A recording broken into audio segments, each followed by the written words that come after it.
This class looks at leadership and more specifically trait theory. So, trait theory, this proposes the idea that people are born with inherited traits. So we receive these genetically, and when we're born we have certain traits.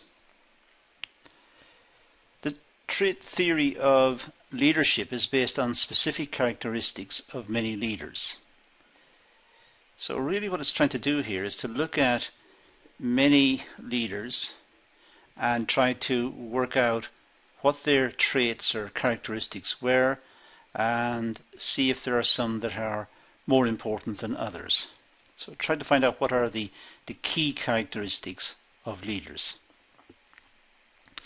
This method is mainly considered when predicting leadership effectiveness. Clearly, if we could identify what it is that makes a leader in terms of the human characteristics that are best suited to leadership, then we could predict leadership by looking at perhaps children, looking at their characteristics, looking at who becomes a leader within school or within college, and who will then more than likely, go on to become business leaders or political leaders or whatever in the future. So the idea is to try and isolate out what are the key characteristics, the key traits, and then try to predict leadership from that. So let's look at the traits. Well, traits, it involves adapting to changing situations. So some people can adapt quickly, others find it difficult to make changes, and others get stuck in a routine and are happy with what they've got or the present situation. Others want to adapt to change more quickly.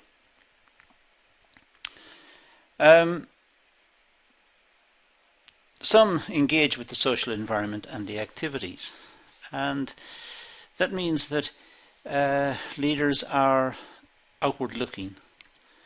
They're not entirely focused on the internal organization of the business or the internal issues of the business. They're looking at the outside and looking for new ideas, perhaps to adapt and bring them into the business. Generally, a trait of leadership is ambition. They aim to achieve high, and they're also full of self-confidence. So these are also traits or characteristics of leaders. So another one could be assertiveness, being able to put forward an argument cogently, put forward the argument so that those who receive the argument, receive the point, are convinced by it. It's assertive, it is asserting the situation, it is being quite forceful in its impact. And because it is, more than likely it will be followed, and more than likely that person who issued the statement in the first place will be the leader. Leaders can be cooperative, they can get along, they can agree to certain things, and they can collaborate within the groups, and so there's also an element of cooperative behavior. They agree to work together. They're certainly decisive because they make decisions and they can cut away processes or ideas that are not relevant, or perhaps not as relevant as other ones. So they're able to focus in on what is needed immediately. So they are certainly decisive. They're also dependable. They seem to like the idea of being the leader, and they are therefore more engaged in the work process, in the organization, and they are working for the organization. They are dependable. When something goes wrong, they will be there trying to fix it. They are dependable people. So it has the ability to nominate and nominate people for particular situations, nominate what needs to be done, and it can also take responsibility for their actions. So leaders have that characteristic. They will take responsibility. If it goes wrong, they will put their hands up and say, sorry, it was my fault. If it goes right, they can bask in the glory. They tend to have lots of energy. They tend to be people who are active. They tend to want to do things. They're looking into the future all the time. They're looking forward and trying to lead the organisation to meet its objectives, to meet its strategy, and lead it forward. And to do that, they have lots of energy and lots of enthusiasm for what they're attempting to do. And to stick with what they're trying to do. They're persistent. They argue for what they want, and they're not going to move from that. They will continue to argue the point and continue to try and wear down the others, the other people perhaps who are opposing it, and they will be persistent in their pursuit of the target or the goal that they've set. Stress doesn't worry them too much. They seem to be tolerant towards stress. They seem to live with it and cope with it. A lot of people might find it difficult working in a highly pressurized environment, but leaders might have the characteristic, that trait that enables them to deal with this. Now, Stockdale outlined some traits and skills necessary to identify a leader. They must be intelligent.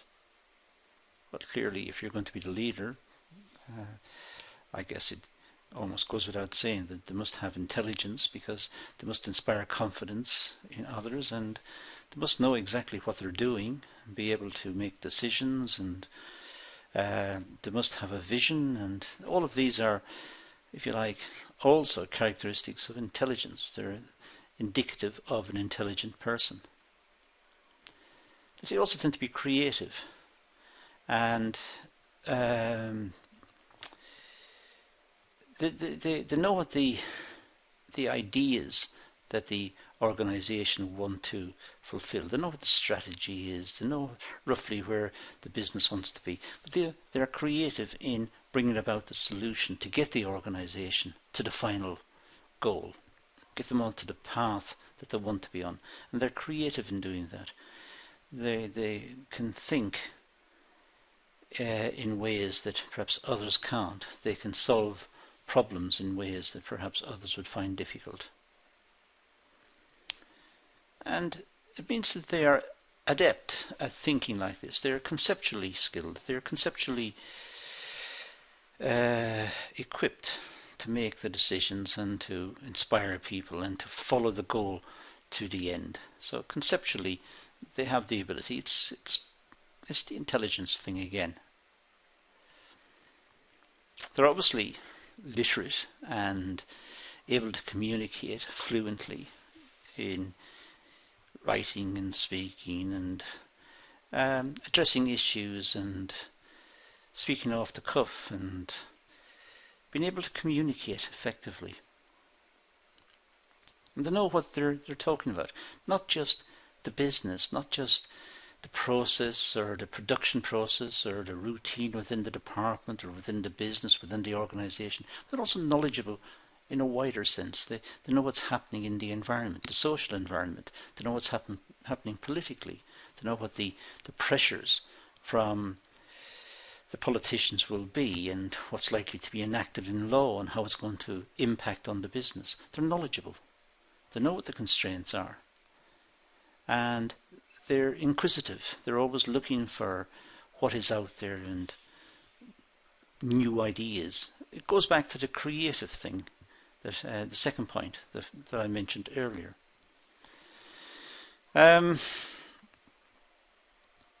they're organised. This organisation is not a part of being a good leader. They're able to marshal their resources in a way that furthers their leadership. They're able to make the arguments, they're able to make the points, and they're able to prove what they're saying. And they're organised in order to do that. They know what the resources are, they know where the documentation is, they know how the computer system works. They're organised. They know about this. And they're able to persuade people. They're able to persuade people that they know, they're knowledgeable, they have got good communication skills, they're able to speak and write clearly, they're conceptually skilled, they're creative, they're intelligent. That all leads to this power they've got to persuade people to come with them on this journey to the final goal, the strategic objective. So they are persuasive people. And they've got social skills. They know how to deal with people. People are human, and they know what human beings are like. Human beings can make mistakes. They can say silly things. They can behave in strange ways. They get depressed. They get elated. They're happy. They're funny. They work hard. They have breaks. So the leaders are able to incorporate all of these variety of behavioral patterns, and they're able to deal with it. They're able to manage those. Now, let's look at McCall and Lombardo.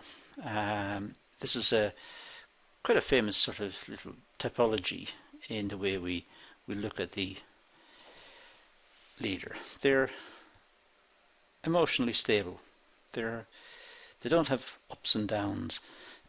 They're able to handle their private life, their social life, their work life. They're able to do this seamlessly. They don't take problems from home to work and then jeopardize work because of home issues or social issues or whatever. So they're emotionally quite stable. They admit their mistakes. When they get it wrong, they put their hands up and say sorry.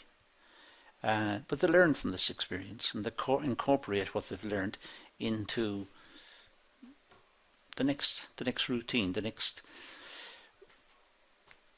set of processes, and to try to routinize those processes so that the mistakes are not going to be reproduced. So, yeah, they admit to mistakes.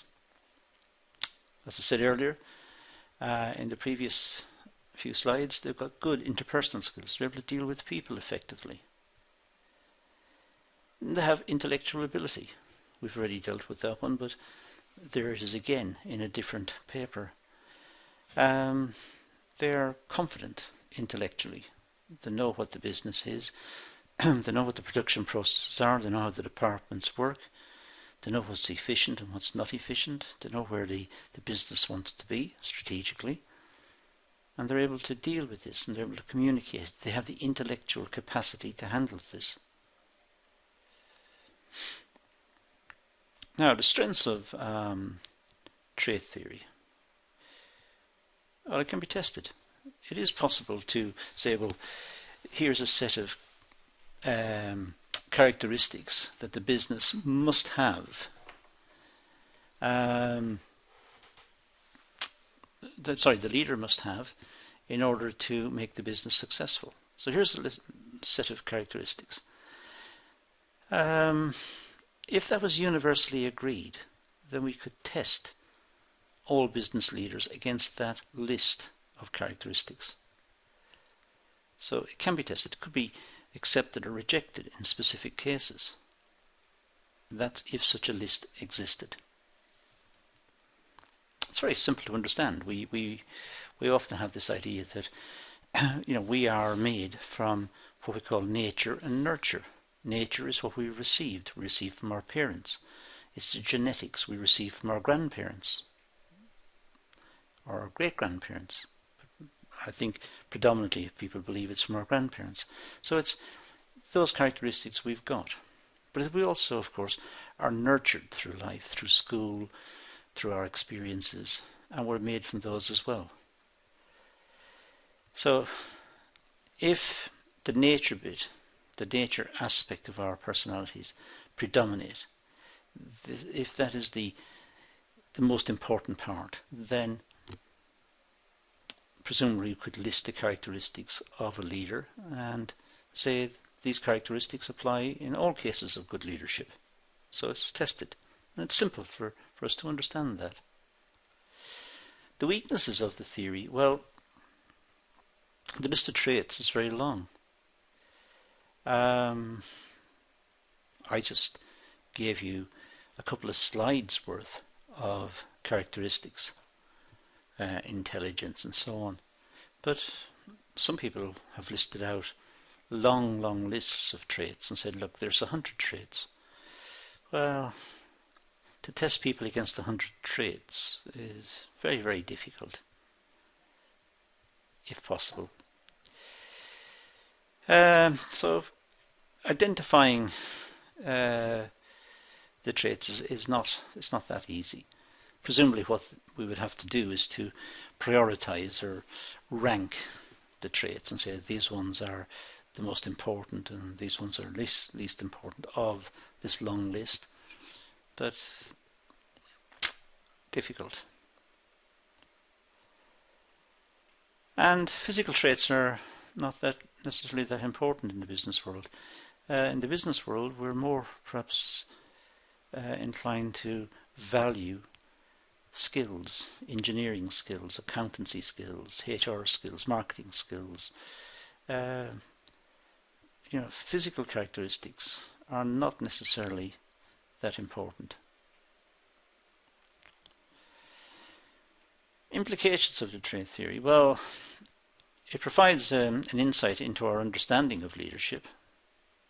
Sure, it gives us something to talk about, and it identifies words that we consider to be important: creativity, intelligence, persuasiveness, and so on. And we all agree that these are important in the context of leadership. So it does give us a list. It's applicable in all organizations. We can imagine looking for traits in any organization. It doesn't have to be commercial. It could be governmental, or it could be a charity, or it could be a service of some sort. So we can imagine applying in a wide range of areas. And I suppose managers could use it to assess their performance and make necessary changes. If the managers believed that certain traits were important, they could monitor their ability to make changes or to manage in the context of those traits. So it's an interesting approach to leadership. It's trying to identify what are the innate characteristics of people who are leaders, trying to itemize those characteristics, and then trying to generalize it so that we can say that all leaders have these characteristics. In fact, all the research that's been done has not borne any of this out. It's a lovely set of ideas, and it gives us an insight because of the language it uses, but in practical terms it is very, very difficult to test, and the evidence that has been amassed over the years is very inconclusive. So it remains a theory. It remains something we can talk about and we can benefit from, because it takes us into discussing attributes that we know are important: persuasiveness, intelligence, creativity, and so on. But we should not necessarily believe that all leaders have those in some given proportion. Okay, so that's an oversight of trait theory. and I think that concludes our video. So thank you for watching.